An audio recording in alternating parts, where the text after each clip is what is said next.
Aloha, everybody. Welcome back to part 7 of Sonic Forces. We're still going through episode Shadow to a month before Eggman took over. I've only become what I am because of you. Yet you don't remember. But I suppose that's the way it goes. It simply means that the old me was too weak, too pathetic to remember. And now you've become nothing more than an insect, waiting to be crushed underfoot. Thanks to this limitless power I have obtained, I have become unstoppable. Take this! Alrighty, so now we're in the last stage of episode Shadow. I actually really enjoy this stage quite a bit. I really like the platforming here. You know, I've been so down on Sonic Forces this entire playthrough, and here we have something that I really enjoy. And it's a Green Hill stage of all things. But this is probably actually the most challenging stage in the whole entire game because of Infinite's crazy cubes going all over the place. They're always like spinning around and stuff, and you don't want to run into them. They don't have any like virtual reality effects like with the Infinite boss fights or anything, but still, it's pretty darn fun, You gotta watch out and make sure those cubes don't hit you, because sometimes they like to go in a pathway, they like to spin around, and there's good timing here, there's good platforming here, there's something about this whole level that I just really enjoy. And, you know, I'm tired of being down in this game. I want to celebrate what works, and I think this stage in particular really works, especially with the narrative, because as we go further through it, you start to understand that Infinite is really screwing around with Shadow's head, you know? Because we're not actually in Green Hill, technically. We're actually in a recreation. There's no sign of it here. Sure seems that way. Probably because it never really happened. What? Affirmative. I have never known it to keep defeat. Omega? I am not defeated. I am not weak. I am not weak. I am not weak. I am not weak. I am not weak. I really like that. I really like that. I like the idea that Infinite has created this virtual reality space of Green Hill with the Phantom Ruby, and Rouge and Omega, who are talking to Shadow, all in his head. That was all made up by Infinite, so that Omega could, you know, voice what Infinite voiced. I'm not weak, and it's something about, like, screwing with Shadow's head. Like, if you're gonna take down Shadow, who's, like, already one of the most badass Sonic characters on equal terms with Sonic the Hedgehog, I would think, like, screwing with his head, that's how you get to him, man. That's how you get to him. So I like it.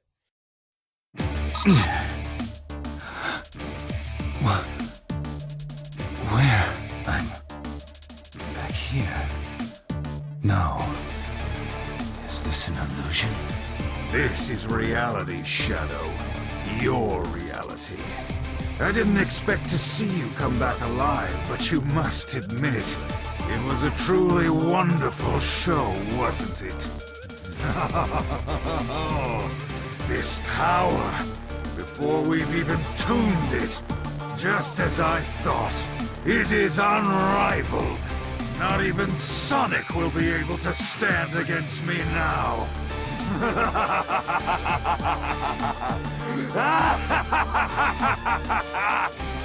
Sonic?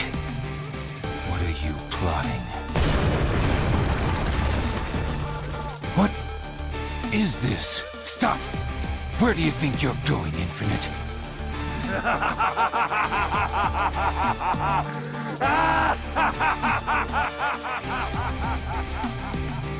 Shadow?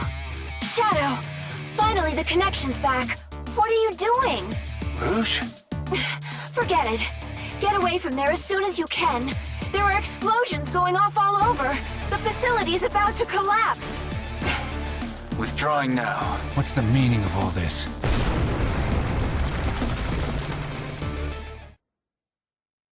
On a certain day in Green Hill, Eggman's army launches a savage attack. Rouge, are you telling me the truth? What's the point of lying about it? Eggman got a beat on Sonic and mounted a massive assault. I mean, sure, A for effort, but it's nothing to worry about. We've got the advantage now. Sonic is there too, so I don't think it's a big enough deal for you to head out. Not even Sonic will be able to stand against me now. I can't imagine the Doctor would do something like that without... Shadow, this is not good. Hurry, get over there. What is it, Rouge? What happened? So at this point, the opening cutscene where Infinite defeats Sonic plays in its entirety, and that's it for episode Shadow. We don't get an extra scene where Shadow explains where he's been for the last 6 months. Seriously, they don't explain it. He's just disappeared for no reason. And keep in mind, Rouge has had contact with the Resistance this entire time because she warned them that Sonic was in the Death Egg.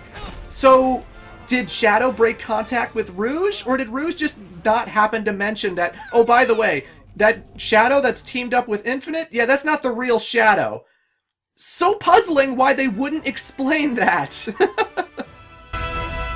Listen up! We just got word that Eggman's forces are undermanned at his headquarters in Metropolis. They're probably staging somewhere else as part of Eggman's plan. This could be our only chance to take the city. Exactly. That's why we're focusing on a full frontal assault on Metropolis. I'm calling it Operation Big Wave. Who cares what it's called? What's important is to have a well-thought-out strategy. I thought up this strategy in about a minute and a half. What? We're going in hard and fast. We're not gonna stop till Eggman's army is destroyed. Sonic is busy fighting Shadow, but the rest of us can do this. We've got the strength and the spirit to win. There's no finer group that I'd want to fight with. Ha! Great speech! Let's give Eggman an old-fashioned beatdown. They have more in sheer numbers, so the idea of a quick, focused attack isn't bad. We also have Sonic. I mean the other Sonic. So I have no doubt we can do this. Also, if we can destroy the Phantom Ruby, we should be able to send the other Sonic home. At least I hope so. This is all new territory for me.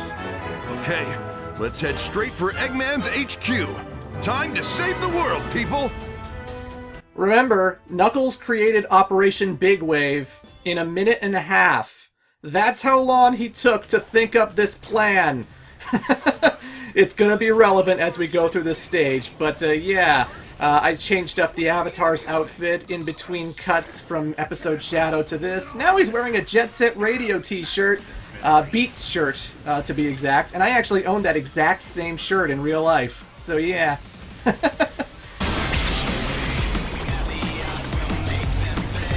Infinite, activate the Phantom Ruby! Make them wish they'd never been born! Stay calm. What you're seeing isn't real. It's no use. Our troops are scattering in the confusion. Ah! This is bad. Our forces were all gathered together, and now they're plunged into chaos. So one thing I like is that they actually do like the anti-gravity gimmick that's usually in like Death Egg type zones. But this time it's being manipulated by Infinite, so you actually have to run along the ceilings and jump, and you'll go down when you jump. But I also like the idea that Infinite is creating like so much weird virtual reality shenanigans that there's like these giant mongoose weirdo versions of Infinite that are like destroying bridges and stuff. That is such a cool image, you know? I really, really enjoy that. Snake Squad requesting reinforcements. This is Fox Squad. We can't hold out much more. 80% of our forces have been wiped out, and we've lost contact with the rest. What? Flip of the Phantom Ruby switch and everything falls apart on us. The rookie is our only hope now. 80% of our forces have been wiped out! I'm assuming this is like the first cutscene with Infinite and the Rookie where he shot lasers at them and clearly killed them in front of him. Oh my god! 80% of the forces have been wiped out in this operation that Knuckles took a minute and a half to come up with. Why would anyone put Knuckles in charge of the Resistance? Knuckles is a colossal idiot! He just cost the lives of so many people, and I'm not gonna play the idiot joke this time around. This is tremendously fucked up! I mean, holy god, Knuckles, you just got so many people killed! And possibly captured, because apparently we lost 100% of our forces if the other 20% have lost contact with us. What the hell just happened? Oh my god, Knuckles! Oh my god! The tone of this game, Sans Undertale? The tone of this game! Oh my god! But I actually like Capital City. I really enjoy that stage quite a bit. I like the surrealness of, like, Infinite creating all these crazy giant, like, mongoose weirdo versions of Infinite. I don't know, there's something about that I really enjoy. Good stage, good stage. I liked it. I liked that. I liked the last episode Shadow stage, so yeah, so far so good with this part. I enjoy it. I'm going to switch out my Wispin for the Asteroid Wispin to take on our next boss, and oh boy, it's Infinite. More ants to crush. I wonder if this world can offer me a real challenge. Oh god. And as if to answer, the world sends me a trembling child. I'm going to fight and die here, or run away in fear again. Hey, don't be scared. This is your moment to shine. Keep going. Don't let your fear own you. I don't even remember him saying that. Fine. I will teach you fear, then pain, and then, well, at least the fear and pain will end. Yeah, did we miss a cutscene? Did Sonic talk to us at some point about, like, boosting our confidence or something? I guess that happened off screen. Whatever. So now we're taking on Infinite, ladies and gentlemen. I'm using the Asteroid Wispin, and that's sort of like a gun that shoots a whole bunch of, like... You see how there's, like, 5... like, weird stick figures that are, like, following me? Those are actually, like, things I can launch at enemies, launch at a whole bunch of targets whenever you're going through a regular stage. And every time Infinite dives for me, I get out of the way, I launch the asteroid puppet things at him, and I drain, like, half of his health really, really quickly. Again, if you touch the red cubes, you're gonna be put into this weird virtual reality space where the screen gets tinted red, and there's a whole bunch of cannons that are gonna be shooting at you and stuff. But if you avoid all that, and avoid Infinite's dive at you, you can just get out of the way, shoot him with the Asteroid Wispin ability, and yeah, that's about it. Really easy, really no problem at all. Its special ability, if you're playing through a stage with the Asteroid Wispin and pick up an Asteroid Wisp, is that it actually makes you invincible for a short period of time so that nothing actually damages you. So if you want invincibility, albeit very brief, use the Asteroid Wispin when you're going through stages, and you got a weird homing gun that will shoot a whole bunch of stick figures at all of your targets. So yeah. We also got the Drill Wispin for defeating Infinite. Speedrunners love the Drill Wispin. Oh my god. Seeing speedrunners use that Wispin is just like, how the hell are they even playing this game? Good god, good god.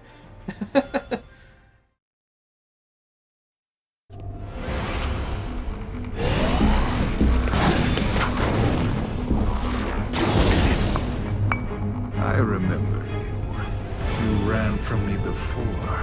You survived then, but you throw it all away now. Keep it. This will be goodbye. Huh? What? How is this possible? It can't be. How did you? Well, I am pretty great. Ugh! No matter. They have only 2 days left. Let them contemplate the inevitable till I end this once and for all. So with this video, we definitely see a lot of crazy shenanigans with the Phantom Ruby. It messes with Shadow's heads. It creates big, gigantic mongoose versions of Infinite that destroy bridges and stuff. Cannons that aren't actually there and don't affect you if you have another piece of the Phantom Ruby, I guess. And it really made me recontextualize the entirety of Sonic Mania when I was going through this game, because I was like thinking back and I'm like, wait a minute. Now that I know what the Phantom Ruby's doing, now that they're actually talking about it and saying it out loud, does that mean Sonic, Tails, and Knuckles never left Angel Island back in Sonic Mania? Because we think about how that game starts up. The hard-boiled heavies are all 5 regular egg robos. They're just regular egg robos going for the Phantom Ruby, and then the effect happens, and then they're all like super powered, and now they're the hard-boiled heavies, you know? And now we're in Green Hill Zone. So was that all a lie? Were we not actually in Green Hill? the hard-boiled heavies were not actually super powered, you know, they just looked different and it just appeared like they were different or something. It really recontextualizes everything. Did Eggman actually have a Studiopolis zone? Did he actually build that? Or was that just a hologram imagination built up by Eggman vis-a-vis the Phantom Ruby, you know? I don't know. There's a lot of answers I don't have. For all I know, the little planet showing up on Angel Island was also fake, because it also seemed to disappear, you know, when Sonic and the Phantom Ruby went to Forces, so who knows? Who knows? I guess it doesn't really matter, but...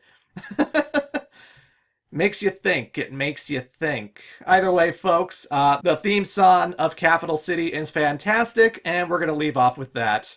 See you in Part 8.